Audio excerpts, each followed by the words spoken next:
আসসালামু আলাইকুম রহমতুল্লাহি ওবরকাতুহ। সম্মানিত দর্শক, 2024 সনের জুলাই এবং আগস্ট মাসের যে বিপ্লব, সেই বিপ্লব নিয়ে আমাদের আশা ভঙ্গ হয়েছে। একথা আমি কোনো রকম রাগ এবং ঢাক না রেখে বলতে চাই। নাম্বার 1।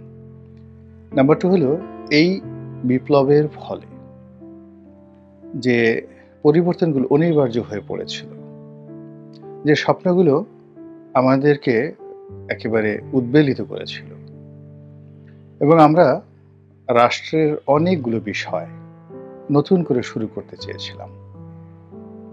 সেটা সংস্কার হোক, সংবিধান কিংবা নির্বাচন কিংবা আমলাতন্ত্র।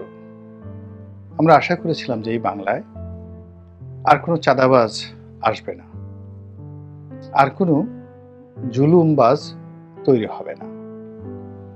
আমরা রাজনীতির নামে অপরাজনীতি, অপসংস্কৃতি দেখব না।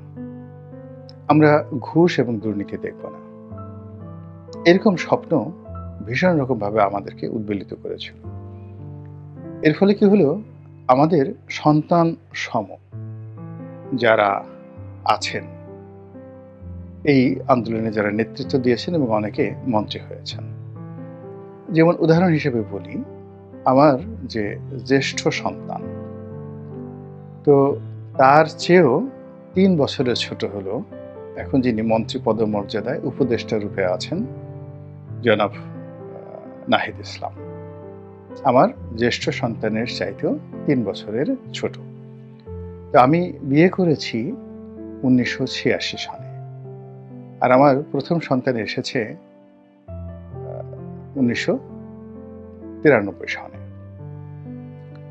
তো ধরুন, যদি আমি বিয়ের পরপরই সন্তান নেওয়ার চেষ্টা করতাম, তাহলে আমার সন্তানের যে বয়স, সেই বয়সের সঙ্গে বর্তমান নাহিদ ইসলাম তার বয়সের পার্থক্য আরো অনেক অনেক বেশি হতো।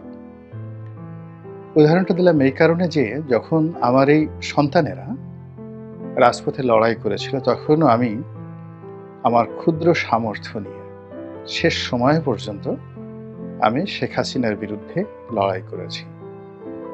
এমনকি আগস্ট মাসের 5 তারিখে কারফিউর দিন আমার পর্যায়ের কয়জন লোক ঘর থেকে বের হয়েছে আমি বলতে পারবো না, কিন্তু কারফিউ ভঙ্গ করে আগস্ট মাসের 5 তারিখ সকাল 9টায় আমি ঘর থেকে বের হয়ে গিয়েছিলাম। এবং এই অফিসে বসে যে ভিডিও করছি, এখানে বসেই আমি শেখ হাসিনার পালিয়ে যাওয়ার অন্তত 1.5 ঘন্টা আগে আপনাদেরকে বলেছিলাম যে তিনি পালিয়ে যাচ্ছেন, তিনি পদত্যাগ করছেন। তো এই কাজগুলো করেছিলাম, এখনো করে যাচ্ছি, কোনো রকম বিনিময় ছাড়া, প্রতিদান ছাড়া। এবং এই যারা এই আন্দোলন করেছেন, আমার সন্তানেরা, কখনো তাদেরকে টেলিফোন করিনি, তাদের কাছে যাইনি, তাদেরকে ডাকিনি, তাদের কোনো সমালোচনা করিনি, কেবলই মাত্র তাদের জন্য দোয়া করেছি। একইভাবে গত 15টি বছর আমি ক্ষুদ্র মানুষ, এই 15 বছরের মধ্যে আমি যখন আওয়ামী লীগে ছিলাম, অবশ্যই খুব কাছাকাছি ছিলাম। খুব কাছাকাছি না থাকলে কেউ সংসদ সদস্য হতে পারে না।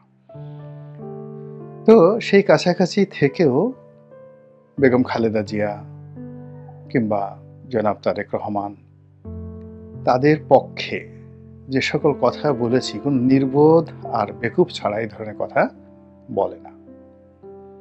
বেগম খালেদা জিয়ার আভিজাত্য, তার বংশমর্যাদা ইত্যাদি নিয়ে পত্রিকায় কলাম লিখেছি 2012 সনে, যখন আমি সংসদ সদস্য। তারেক রহমান সাহেবের নাম উচ্চারণ করা যখন তার দলের লোকের পক্ষে সম্ভব ছিল না, এর কারণ হলো হাইকোর্টের নির্দেশে তার নাম এবং তার কোনো সংবাদ প্রচার করা নিষেধ ছিল। ঠিক সেই সময় তাকে নিয়ে টেলিভিশনে কথা বলেছি, পত্রপত্রিকায় লিখেছি এবং ইউটিউবে ভিডিও করেছি। আপনারা হয়তো অনেকেই দেখেছেন। বিনিময়ে বিএনপি ভালো থাকুক, ক্ষমতায় আসুক, দেশ সুন্দরভাবে পরিচালনা করুক, এতটুকু চাওয়া ছিল। বিএনপির মনোনয়ন পাবো, মন্ত্রী হব, এমপি হব, এটা যারা খুব দুর্বল চিন্তার মানুষ, লোভী মানুষ, তারাই চিন্তা করতে পারে। আমার মনে কখনো সেই চিন্তা আগেও ছিল না, এখনো নেই। যেমন আপনি অনেকে হয়তো বলতে পারেন যে, আপনার ওখানে তো নুরুকে দিয়ে দেওয়া হয়েছে। এখন এটা তো ২০২৪ সনে তারেক রহমান সাহেব তাকে ওখানে রাজনৈতিক কর্মকাণ্ড পরিচালনা করার জন্য একটা চিঠি দিয়েছেন মাত্র। এবং পরবর্তীতে এটা নিয়ে যখন সমালোচনা হয়, দলের পক্ষ থেকে বলা হয়েছে যে এর সঙ্গে মনোনয়ন বা অন্য রাজনৈতিক কোনো কর্মকাণ্ড নেই। যেখানে নুরু কাজ করতে যায় সেখানে বিএনপির লোক তাকে ডিস্টার্ব করে। গলাচিপেতেও সে বেশ কয়েকবার আওয়ামী লীগ আমলে লাঞ্ছিত হয়েছে, বিএনপির আমলেও লাঞ্ছিত হয়েছে। তো কাজেই তিনি যেন কারো দ্বারা লাঞ্ছিত না হন, অপমানিত না হন, এজন্য দলীয় নেতাকর্মীদেরকে সহযোগিতা করতে বলা হয়েছে। এটাই হলো বাস্তবতা। তো সেটা তো গেল ২০২৪ সালের ঘটনা। নুরু যেই সময়টিতে ভিপি হিসেবে নির্বাচিত হলেন, ঠিক সেই দিনই আমি একটা স্ট্যাটাস দিয়েছিলাম, আমাদের গলাচিপের ১০ মিনার ভবিষ্যৎ সংসদ সদস্য। একটু দেখেন যে কতটা উদারতা থাকলে, এটা তো অনেক আগে, যখন সবেমাত্র নুরু নির্বাচিত হলো, তখনই আমি আমার ফেসবুকে স্ট্যাটাস দিয়েছিলাম যে আমাদের গলাচিপের ১০ মিনার ভবিষ্যৎ সংসদ সদস্য। তাকে আমি ছোটদের বঙ্গবন্ধু হিসেবে অভিহিত করেছিলাম এবং তাকে নিয়ে আমার অনেক বড় স্বপ্ন ছিল একটা সময় যে সে বাংলাদেশের অবিসংবাদিত নেতা হবে, রাষ্ট্রনায়ক হবে। কিন্তু আমাদের জটিল এবং কুটিল যে রাজনীতি, এই কুটিল রাজনীতিতে যে কোনো লোকের ইমান ঠিক রাখা, বিশেষ করে যারা দরিদ্র পরিবার থেকে আসে, তাদের জন্য খুবই কঠিন একটা বিষয়, যাদের নিজস্ব টাকা পয়সা না থাকে। ফলে বাংলাদেশের অনেক সম্ভাবনাময় তরুণ কেবলমাত্র অর্থনৈতিক সংকটের কারণে তারা এই সমাজে এস্টাবলিশড হতে পারেনি। আমি কারো নাম বলে ছোট করতে চাই না, কিন্তু অনেক বড় বড় জাতীয় নেতার চাইতেও তাদের অনেক যাকে বলা হয় রাজনৈতিক যোগ্যতা থাকা সত্ত্বেও তারা কেবলমাত্র অর্থনৈতিক সঙ্গতির কারণে ওটা পেরে ওঠেনি। তো নুরুরও যেটুকু বদনাম হয়েছে শুধু অর্থনৈতিক কারণে, এবং দল চালানোর জন্য তাকে তো অবশ্যই টাকা সংগ্রহ করতে হবে, যেভাবে হোক না কেন। তো যার জন্য আপনারা যারা বলছেন যে ওখানে বিএনপি থেকে নুরুকে দিয়ে দেওয়া হয়েছে, তো এই কারণে আপনি হয়তো এখন ওইভাবে কথা বলছেন, নট লাইক দ্যাট। আপনাদের সঙ্গে যদি জনাব তারেক রহমান সাহেবের যোগাযোগ থাকে, আপনারা তাকে জিজ্ঞাসা করবেন। ২০১৯ সনে ওনার সঙ্গে আমার কথা হলো। তো আমি তাকে বললাম যে এটা আপনার সঙ্গে আমার সম্ভবত লাস্ট ডিল, মানে আপনার দলে এসেছি, তারপরে নির্বাচন করেছি, এটাই সম্ভবত শেষ। আমি চাই আপনি প্রধানমন্ত্রী হন, আমি চাই আপনার দল ক্ষমতায় আসুক, এবং আগামীতে আমি হয়তো আপনার দলের মনোনয়ন চাইব না। তো তিনি বললেন যে তাহলে আপনি আসলেন কেন এই দলে? আমি বললাম যে আপনি আহ্বান করেছেন, নিমন্ত্রণ জানিয়েছেন, এই জন্য আমি এসেছি, আমি তো আসিনি, আমাকে ডেকে আনা হয়েছে, সম্মানিত করা হয়েছে। দ্বিতীয়ত, শেখ হাসিনার জমানায় শেখ হাসিনার দ্বারা আমি অসম্মানিত হয়েছি। কাজেই শেখ হাসিনার বাইরে, আওয়ামী লীগের বাইরে আমার যে একটা পরিচয় থাকতে পারে, আমি যে দাঁড়াতে পারি, এটা এই আপনি আপনার দলে ডেকে এনে যে সম্মানটা দেখিয়েছেন, এটা আমি সারা জীবন মনে রাখবো, এবং এই কৃতজ্ঞতার জন্য আমি শেষ সময় পর্যন্ত কাজ করব।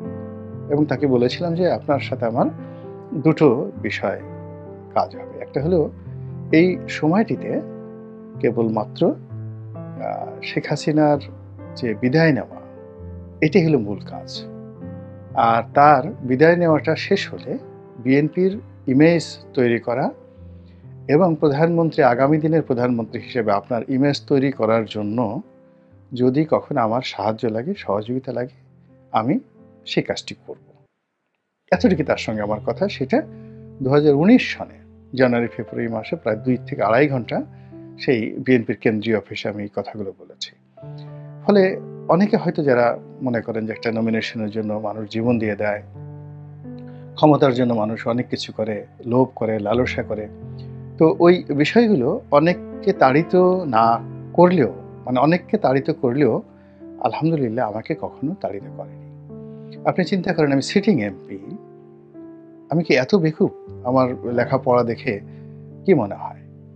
আমার সফলতা দেখে, আমার ব্যবসা-বাণিজ্য দেখে, আমার বাড়ি, গাড়ি, পরিবার দেখে আমাকে কি খুব নির্বোধ মনে হয়?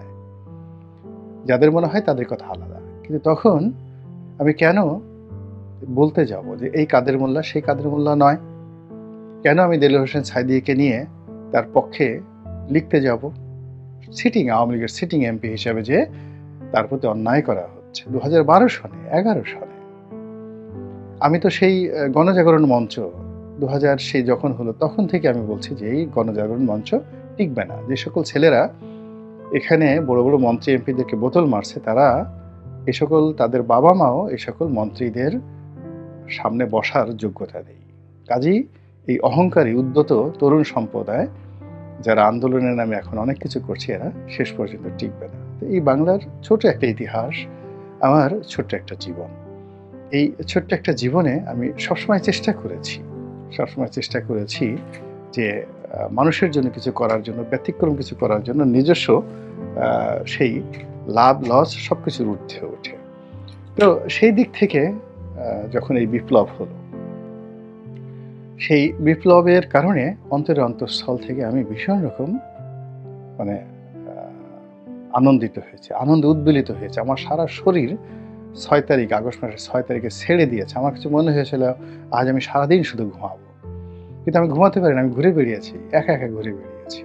আমি কোনো সভা সমাবেশে যাইনি। আগস্ট মাসের ৫ তারিখের গভীর রাতে যখন আমি বেরোলাম, আমি জানি যে আমাকে পেলে সবাই মাথায় করে নাচবে। তারপর আমি সেই রাত্রে ১০টার সময় বের হলাম। অফিস থেকে হেঁটে আমি বাসায় যাই। বাসায় যেতে আমার ৩ থেকে ৪ ঘন্টার সময় লেগেছে। এই ছবি তুলে, লাফালাফি করে, "রনি ভাই এটা।" ও দৃশ্য আপনাকে বোঝাতে পারব না। কিন্তু ওই ক্রেডিট নেওয়ার জন্য আমি ডক্টর ইউনূসের সাথে টেলিফোন করিনি। ডক্টর মোহাম্মদ ইউনূস সেই ২০০৯ সন থেকে তার সঙ্গে আমার যে সম্পর্ক, উনি যখনই প্রয়োজন হয়েছেন উনি টেলিফোন করেছেন। একটা দিন জীবনে উনাকে কখনো টেলিফোন করিনি। এখনো করিনি। তো উনাকে আমি টেলিফোন করিনি। উনাকে রিসিভ করার জন্য আমার এয়ারপোর্টে যাওয়ার প্রয়োজন হয়নি, বা উনার মন্ত্রী পরিষদে বা উনার উপদেষ্টা পরিষদে অংশগ্রহণ করা, বা গণভবনে যাওয়া, বঙ্গভবনে যাওয়া, এইসব জিনিসগুলো আমি সবসময় অ্যাভয়েড করেছি শেখ হাসিনার জামানাতে। আমার সাথে শেখ হাসিনার কোনো ছবিই নেই, রাষ্ট্রপতিদের সাথে ছবি নেই। আমি একবার সম্ভবত বঙ্গভবনে গিয়েছি জীবনে। এবং আপনারা তো জানেন যে বঙ্গভবনে একজন সংসদ সদস্য হিসেবে তার পাশ লাগে না, অবারিত। এবং ওখানে যারা ছিলেন, জিল্লুর চাচা ছিলেন, তারপরে আব্দুল হামিদ সাহেব ছিলেন, এদের সাথে আমার ব্যক্তিগত সম্পর্ক মানে আপনারা কল্পনাই করতে পারবেন না। সেই সম্পর্ক নিয়ে আমি কখনোই যাইনি, গণভবনে কখনো যাইনি। একবার দুইবার উনি ডেকেছিলেন, তখনই গিয়েছি, তাছাড়া যাইনি। তো আমি আমার মতো করে আমি আমার একটা জীবনযাপন করছি। ফলে এই বিপ্লবের কোনো সুফল ব্যক্তিগতভাবে নেয়ার কোনো স্বপ্ন আমার ছিল না। আমার ছিল যে জাতিটা উন্নয়ন হোক। এখন সেই স্বপ্নটা ভেঙে গেছে এবং যারা এই স্বপ্নের মধ্যে, আমরা যারা বাইরে আছি, আমাদেরকে হতাশা গ্রাস করেছে। আর যারা মূল পাদপীঠে আছেন, ডক্টর ইউনূস থেকে শুরু করে এই আসিফ নজরুল সাহেব, তারপর অন্যান্য যারা আছেন, সবাই ভীত সন্ত্রস্ত হয়ে পড়েছেন। তাদের মধ্যে হতাশা, ভয়, আতঙ্ক সবগুলো একসাথে দানা বেঁধেছে এবং তারা অনেকেই ধৈর্য হারিয়ে ফেলেছেন, হৃদম হারিয়ে ফেলেছেন। ফলে এই যে বিপ্লব যদি ব্যর্থ হয় তাহলে সেখানে কি হতে পারে আমরা জানি না। আমরা যেভাবে জানতাম না শেখ হাসিনার কবে পতন হবে, এর কারণ হলো তিনি এতটা শক্তিশালী হয়েছেন এবং তিনি এতটা নিজেকে নিয়ে দম্ভ করতেন এবং তার সংগঠনের যে শক্তিমত্তা এমন একটা পর্যায়ে পৌঁছে গিয়েছিল যে শেখ হাসিনার বাইরে আমরা অন্য কোনো কথা চিন্তা করতে পারিনি। আমরা সবাই চিন্তা করেছি, আল্লাহর রাস্তায় স্মরণ করুন, আমরা সবাই চিন্তা করেছি যে উনি যতদিন জীবিত আছেন ততদিন ক্ষমতার রদবদল হবে না। তিনি যদি কোনো কারণে মরে যান তাহলে হয়তো কিছু একটা হতে পারে। এজন্য আমরা সবাই দোয়া করতাম যে আল্লাহ তুমি তাকে বেহেশত নসিব করো। ঠাট্টা করে অনেকে বলতেন বেহেশত নসিব করতো। আর সাধারণ গরিব মানুষরা ধৈর্য হারিয়ে তাকে অকথ্য এবং অশ্রাব্য ভাষায় গালাগাল দিতেন। তো এটি হলো অতিরিক্ত ঘৃণার কারণে, অতিরিক্ত ভয়ের কারণে। আর ভালোবাসা যখন খুব বেশি হয়ে যায়, আপনার সন্তান যখন খুব বেশি নবজাতক সন্তান, ফুটফুটে একটা সুন্দর মেয়ে, চাঁদের মতো একটা মেয়ে বা ছেলে হলো, ও কখন পায়খানা করলো, কখন পেশাব করলো, ইউ ডোন্ট কেয়ার। আপনি ওকে নিয়ে নাচতে থাকেন, ওকে চুম্বন করতে থাকেন। তদ্রূপ এই যে বিপ্লবের যারা সৈনিক, তারা সবাই আমাদের অনেকের চোখের মণি, মাথার তাজ। তারা কি অন্যায় করেছে, ভুল করেছে, কেউ কখনো আমরা চিন্তাও করিনি, আমি চিন্তা করিনি কখনো। কিন্তু ডক্টর মোহাম্মদ ইউনূসের যে সরকার, ডক্টর মোহাম্মদ ইউনূসকে অনেক পজিটিভ অর্থে সমালোচনা করার চেষ্টা করেছি যেন তিনি ঘুরে দাঁড়াতে পারেন। কিন্তু বয়সের কারণে হোক, জিদের কারণে হোক, বা তিনি হয়তো আমাদের কথা শোনেনও না, অথবা আমাদের কথা শোনানোর মতো তার কোনো লোক নেই, অথবা শুনলেও তিনি মনে করেন যে আমি এত বড় সফল মানুষ, রনির কথা আমাকে কেন শুনতে হবে। ফলে কি হলো, তিনি এই জনমতকে প্রাধান্য দিয়ে, সেই জনমতকে প্রাধান্য দিয়ে একটি গুরুত্বপূর্ণ সিদ্ধান্ত নিয়েছেন, এরকম একটা ঘটনা ঘটেনি। এখন এখানে জনমত, দুই ধরনের জনমত আছে। একটা হলো পাবলিক সেন্টিমেন্ট, যেটা public day to day, everyday public action করে এবং রিয়াকশন করে। ওটা কমপ্লাই করার জন্য যে কাজ, এটা রাষ্ট্রের জন্য সুফল বয়ে নিয়ে আসে না। আর পাবলিকের যে জনমত, সেই জনমত ধারণ করে মধ্যবিত্ত শ্রেণীর আচরণ। আর আমাদের মতো যারা সোশ্যাল মিডিয়ার সাথে জড়িত আছি, রাজনীতির সাথে জড়িত আছি, আমাদের কর্মকাণ্ড, কথাবার্তা, এগুলো সবই জনমতের প্রতিফলন। আমরা সবাই মোরালেস, ধরুন আমার এলাকাতে, নির্বাচন এলাকাতে অলমোস্ট 8 থেকে 9 লাখ লোক বসবাস করে, শুধু গলাচিপে 10 মিনিটে। পটুয়াখালীতে আরও কত বেশি লোক, সারা বাংলাদেশের কত মানুষের সঙ্গে আমার সম্পৃক্ততা, আমার ইউটিউব চ্যানেল, আমার ফেসবুক, সব মিলিয়ে আমার লেখালেখি, অন্তত সারা বাংলার 1 কোটি মানুষের সঙ্গে আমার মোরালেস একবারের জন্য হলেও জীবনে কথা হয়েছে, ভাব বিনিময় হয়েছে, অথবা একটা মেসেজ বিনিময় হয়েছে। তো কাজেই এই 1 কোটি মানুষের চিন্তা চেতনা আমাকে প্রভাবিত করে এবং আমাকে প্রলুব্ধ করে, আমাকে রাগান্বিত করে, আমাকে আশান্বিত করে। এবং আমি যে কথাগুলো বলি, এই কথাগুলো শুধু আমার একার কথা নয়, বহু মানুষের কথা। এই বিষয়টি রাষ্ট্র পরিচালনায় যারা আছেন, তারা অহংকার বশবর্তী হয়ে অনেকে চিন্তা করেন না, অনেকে বুঝতে পারেন না যে একজন মির্জা ফখরুল সাহেব, তার কথা কেবলমাত্র মির্জা ফখরুলের কথা নয়, কিংবা একজন জামাতের আমির ডক্টর শফিক, তার যে কথা কেবলই মাত্র তার ব্যক্তিগত কথা নয়, এর সঙ্গে বহু মানুষের চিন্তা চেতনা আছে।